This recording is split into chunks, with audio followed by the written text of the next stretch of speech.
자, 반갑습니다. 한국사입니다. 오늘은 이제 39강 50총선거와 재헌헌법이라는 제목으로 만나볼게요. 우리가 지난 시간에 마지막이 뭐였냐? 이제 지난 시간 사실 통일 정부 수립이라는 노력이었는데 그 중에서 한반도 문제를 유엔에서 논의하는 과정이 있었어요.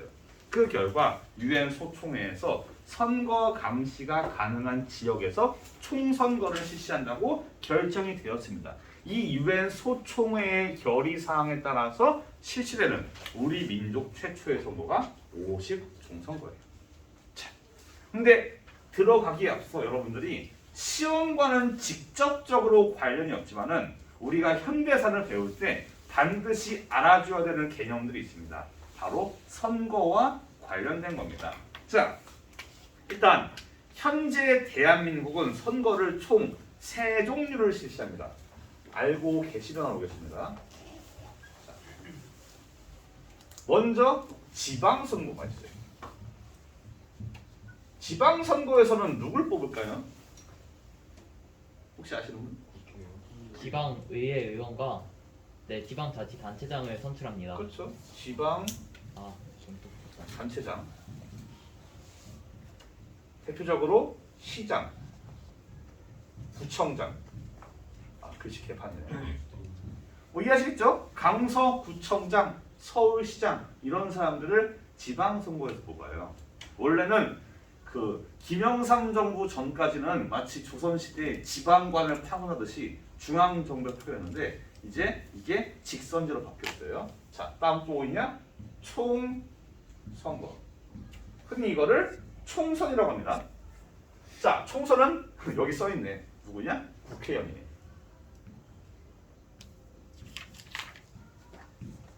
자, 또한 대통령 선거, 대선. 왜 대선이냐? 대통령 선거가 대선이에요. 네, 대통령. 우리가 수업 시간에 총선 얘기가 나오고 대선 얘기가 나오고 저도 좀 일반적으로 현대사 파출할 때 좀 더 깊게 설명해서 뭐 총선과 대선 당시의 득표율이나 이런 것들을 좀 설명하는 타입입니다. 그래서 총선, 대선 이야기가 나올 때 국회의원 선거구나, 대통령 선거구나 라고 인지를 하시면 됩니다.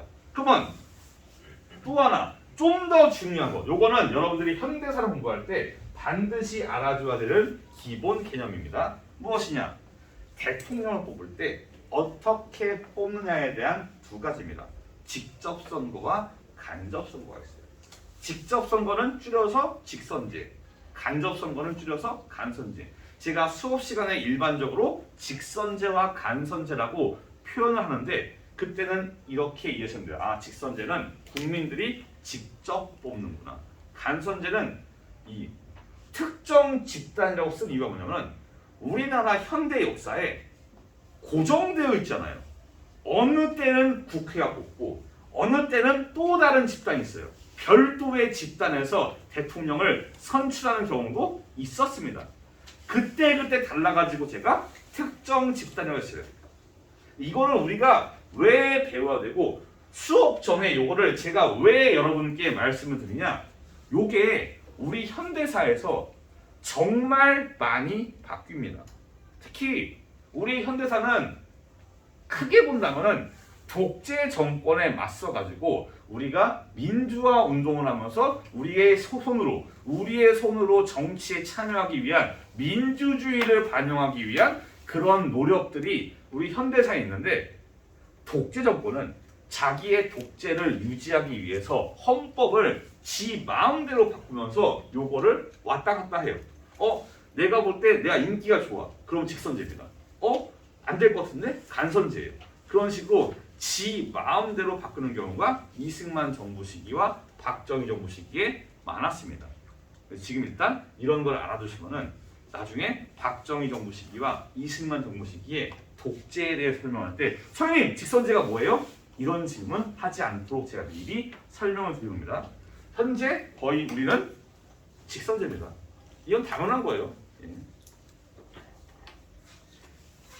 그래서 이렇게 중요 개념들을 시험과는 직접적인 관련이 없지만은 알아두시라고 제가 말씀을 드렸습니다. 애초에 한국사를 배우는 이유 중에 하나가 민주 시민을 위한 그런 자질을 키우는 거니까 그래서 알아두시기 바랍니다. 자, 그럼 본격적으로 시험과 관련된 진도를 나가봅시다. 자, 50 총선거는 지난번에 배운 것처럼 선거 감시가 가능한 지역에서 치루어집니다. 그래서 선거 감시를 누가 하냐? 중립국, 소비에트 연방이나 미국 진영, 양대 진영이 아닌 말 그대로 대놓고 우리는 어떠한 이해관계에 매달리지 않겠습니다라고 중립을 선언한 전혀 이해관계와 소련과 미국과 상관이 없는 뭐 스웨덴, 인도 이런 국가들의 멤버로 구성이 되어 있는 유엔 한국임시위원단의 감시 하에서 총선거를 실시해요. 제가 말했죠. 선거를 처음 실시하는 경우에 선거에 대해서 모르는 경우가 많아가지고 좀 삐걱될 수 있어요. 그걸 도와주는 역할을 했어요. 그래서 이제 5월 10일에 선거를 실시해서 이 50 총선거는 누구를 뽑냐? 국회의원을 뽑는 거예요. 총선거잖아요. 국회의원을 뽑는데 이때 뽑히는 국회의원은 한 가지의 의무가 있습니다. 여러분들 통합사회 시간에 얼추 배웠을 거예요. 3권 분립, 입법부가 있고 사법부가 있고 행정부가 있고 서로가 서로를 견제하면서 나뉘어 있는 이 입법부가 하는 역할이 뭐냐? 법을 만드는 거예요. 나라가 처음 세워질 때 필요한 것 중 하나는 바로 헌법입니다. 국회의원은 법을 만드는 것이고 우리는 헌법이 필요해요. 그래서 제일 처음에 등장하는 국회의원들은 헌법을 처음에 만들어야 되는 그런 사명감과 의무가 있는 겁니다.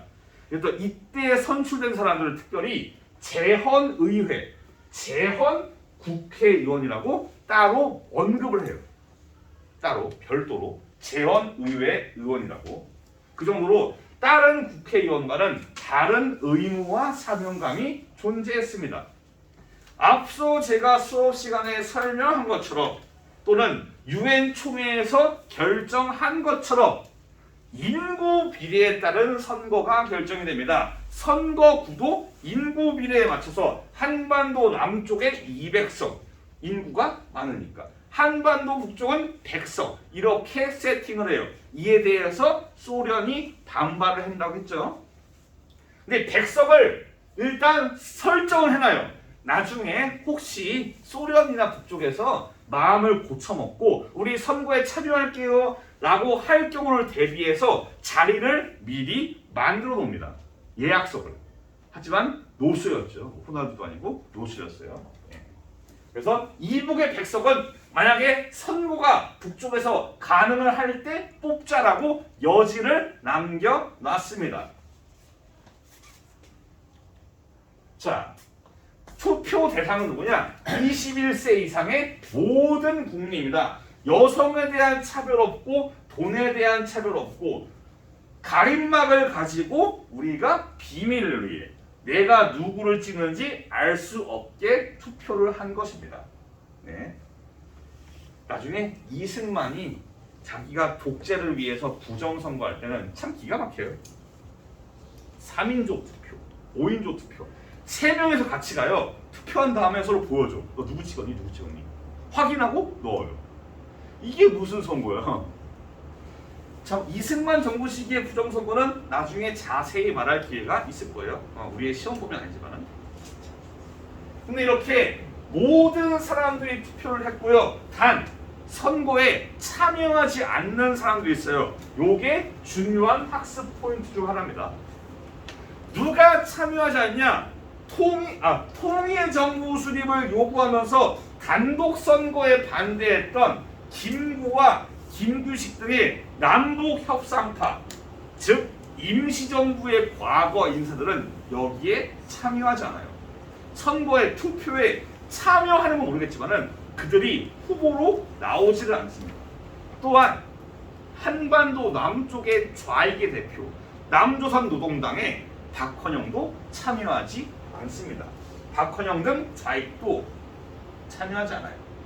이 참여하지 않는 사람들, 선거에 참여하지 않는 사람들이 누구인가가 중요한 학습 포인트 중에 하나입니다. 이렇게 해서 선거가 시행이 됩니다. 선거는 놀랍게도 투표율이 95.5%입니다.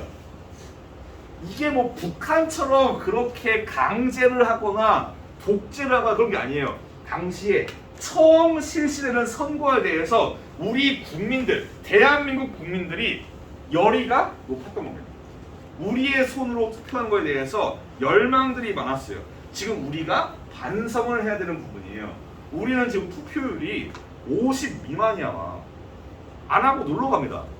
투표는 과거부터 지금까지 민주주의의 기본이에요. 거의 고대 그리스부터 투표는 모든 거의 기본입니다. 그런데 지금 우리는 투표를 많이 안 하고 있어요. 그냥 노는 날로 인식을 하죠. 어느 순간부터인가 60% 이상의 투표율을 본 적이 없어요. TV에서. 심지어 재보궐선거, 다시 뽑는 선거는 30 미만도 있어요. 가끔씩. 볼 때마다 참 안타깝습니다. 우리가 직접 정치의 주인이 되고 정권의 주인이 되고 우리가 목소리를 내야 되는데 안타까워요. 여튼 95.5%의 어마무시한 투표율을 보이고 여기에서 뽑는 게 198명 뽑았어요. 소연님 200석 아닙니까? 왜 198이죠? 당시에 제주도는 4.3 사건의 여파로 선거가 제대로 실시가 되기 어려운 상황이에요. 그래서 두 곳은 아예 안 뽑는 게 아니라 다음 해에 49년도에 다시 뽑습니다. 나중에 채워 넣어요. 이것도 중요한 학습 포인트입니다. 제주도의 두 곳은 다음 해에 실시를 합니다. 모든 곳에서 5월 10일에 실시된 게 아니라고요. 자, 226페이지 아래쪽을 보시면은 표가 하나 있고요. 그래프. 그리고 여기에 제가 옮겨놨습니다. 자, 항상 선거를 할 때 사람들이 관심을 가지는 게 무엇이냐? 이 선거에서 누가 이겼냐라는 겁니다. 누가 1당이고 누가 2당이고 누가 차지했고 이런 건데 가만히 결과를 보시면은 누가 제일 앞서요? 무소속이 거의 40%입니다. 이게 왜 그러냐? 당시에는 정당이 발전하지 않아가지고 지금처럼 정당이 뿌리 박히지가 않은 상황이에요.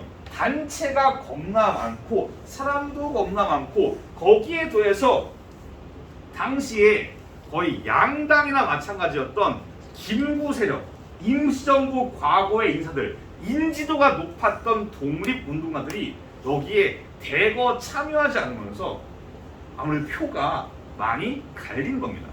그래서 무소속이 거의 절반가량. 그 다음에 제1당, 정당 중에 제일 탑은 이승만의 대한독립촉성국민회입니다. 그 다음 당이 한국민주당.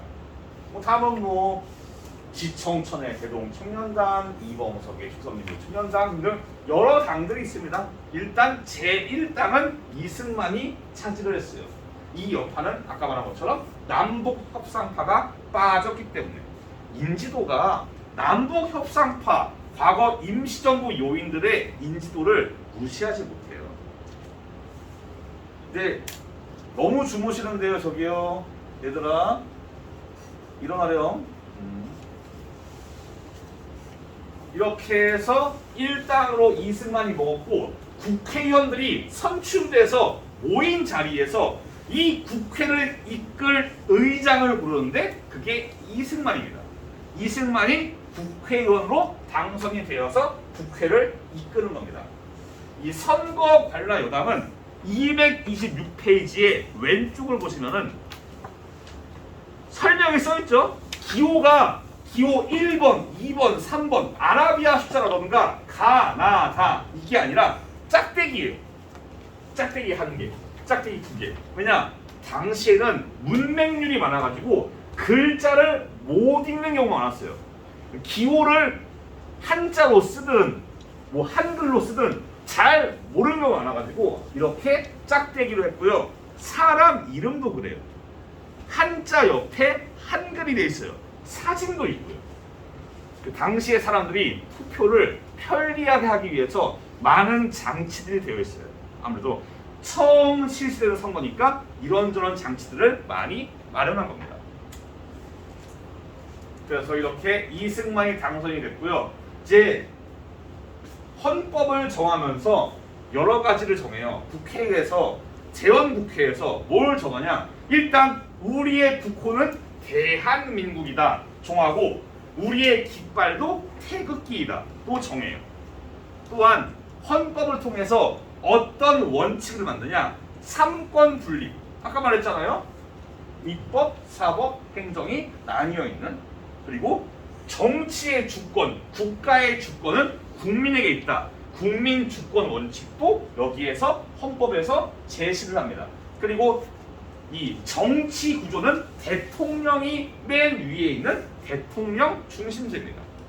원래 처음에는 의원 내각제를 하려고 했어요. 지금 일본처럼 총리가 있고 그 선거에서 승리한 정당이 총리를 뽑아서 지배하는 그런 지배를 합니다. 통치하고 정치를 하는 그런 의원 내각제를 하려고 했는데 이승만이 미국을 자기들이 우리가 가야 될 이상을 여겨가지고 미국 정치 제도인 대통령 중심제가 아니면은 나는 여기에서 참여하지 않겠다라고 강경으로 나와가지고 이승만의 의견을 받아가지고 대통령 중심제가 되었습니다. 그렇다고 이게 나쁜 건 아닙니다.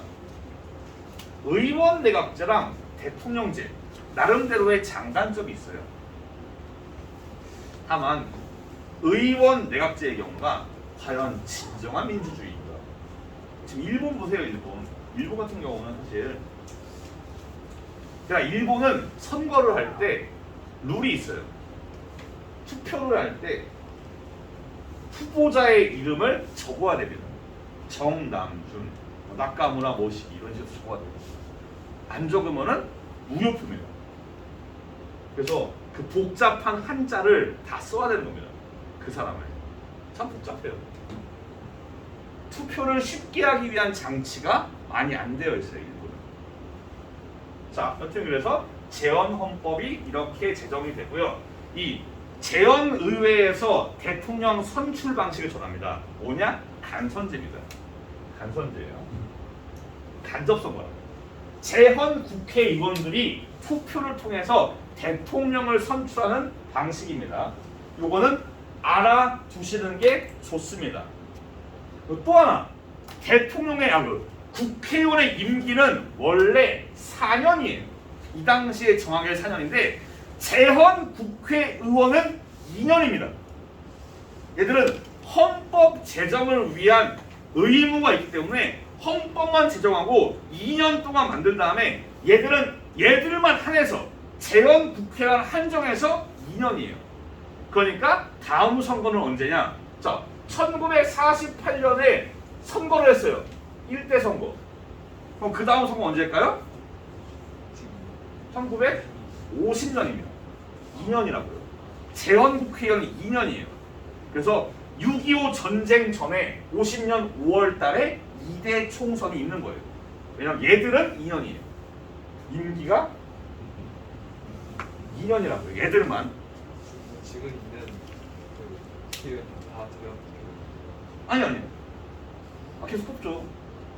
처음에 1대 처음에 1대. 얘네만. 여기에서 재헌의회를 뽑아요. 얘들이 2년짜리예요. 근데 그 다음부터는 4년.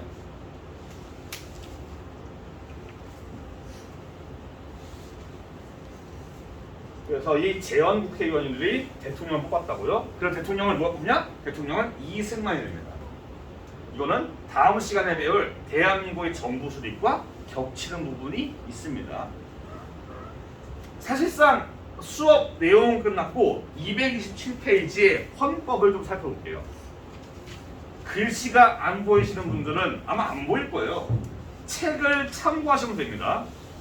일단 우리 그 헌법에 재헌헌법에 뭐라고 돼 있냐? 유구한 역사와 전통에 빛나는 우리들 대한국민은 기미3.1운동으로 대한민국을 건립하여 세계에 선포한 위대한 독립정신을 계승하여 블라블라블라. 기미3.1운동으로 대한민국을 건립했대요. 여기서 말하는 대한민국은 뭔 말을 할까요? 이게 뭘까요? 맞아요. 임시정부. 즉 재헌헌법에서는 뭔 얘기를 하고 있냐? 임시정부를 우리가 계승하고 있다라고 헌법에서 말을 한 거예요. 이 얘기를 왜 하냐? 최근까지도 그런 논쟁이 있어요. 1948년 8월 15일이 정부 수립일입니다. 이거를 일각에서는 대한민국 건국으로 봐야 되는 거 아니냐라는 의견들이 있어요.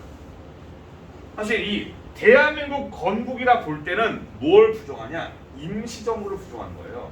야, 임시정부가 영토도 없고 국민도 없는데 그게 무슨 정부냐 이러면서 임시정부를 부정하고 여기부터가 대한민국의 시작이다 라고 얘기하는 게 대한민국 건국이 이때다라고 주장하는 사람들의 얘기예요. 근데 재헌헌법에서 이렇게 3.1 운동으로 만들어진 임시정부를 계승하고 있다고 말을 하고 있습니다. 그래서 이것도 한번 생각을 해볼 만한 문제입니다. 지금도 이런 말이 나와요. 계속 이런 말 계속 나옵니다. 그리고 또 하나 주의할 거는 또 하나 볼 것은 자 정치, 경제, 사회, 문화의 모든 영역에 있어서 각자의 기회를 균등하게 한대요. 균등, 정치, 경제, 사회, 균등 떠올려야 되는 게 있어요. 조소앙의 삼균주의.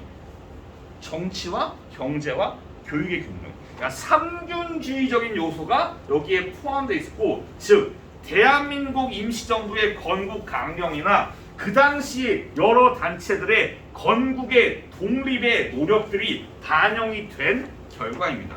실제로 여기 헌법 조항을 보시면은 1조랑 2조는 유명하죠. 영화 변호인에서 송광호가 외친 거. 그 대한민국의 주권은 국민의 힘이다 이거 있잖아요. 그거. 예. 근데 보시면은 제 84조로 보시면은 경제 질서는 모든 국민에게 생활의 기본적인 수요를 충족할 수 있게 하는 정의와 균형 있는 국민 경제의 발전. 그 아래쪽에 보시면은 87조 가스 및 공공성을 가진 기업. 공공성을 가진 기업은 국가가 지원하고 국가가 운영한다고. 즉 공기업은 국영이라고. 이런 식으로 약간 그 사회주의적인 분배 요소가 존재해요. 이 영향은 삼균주의 영향이에요. 정치와 경제의 균등. 이거는 나중에 이승만 정부 시기에 시장 경제가 완전히 자리 잡으면서 시장 경제 우선주의가 되면서 요 내용들은 헌법에 바뀝니다. 특히 요 84조는 나중에 헌법이 바뀌어요. 경쟁과 시장을 강조하는 시장 경제 때문에. 그리고 101조. 이 86조는 나중에 우리 시험 범위의 마지막 집에 있는 그 농지개혁법으로 나오고요. 101조는 국회는 1945년 8월 15일 이전에 악질적인 반민족 행위를 처벌하는 특별법을 제정할 수 있다. 이 조항에 의거해서 이제 반민족 행위 처벌법이 만들어지고 이제 반민특위 활동이 이어지는 겁니다. 헌법 안에 재헌의회 활동이 나중에 나오는 겁니다. 요거는 나중에 제가 중요하게 언급을 할 거예요. 이 활동들에 대해서는. 그래서 우리의 대한민국의 성립 과정, 재헌헌법에는 이렇게 삼균주의라던가 과거 임시정부를 계승한 그런 흔적도 있다는 거 알아두시길 바랍니다. 오늘 수업 여기까지고요. 다음 시간은 이 재헌헌법이 만들어지고 나서 이제 정부 수립이 되는 그 과정을 만나보겠습니다. 고생 많았습니다. 다음 시간에 뵐게요. 감사합니다.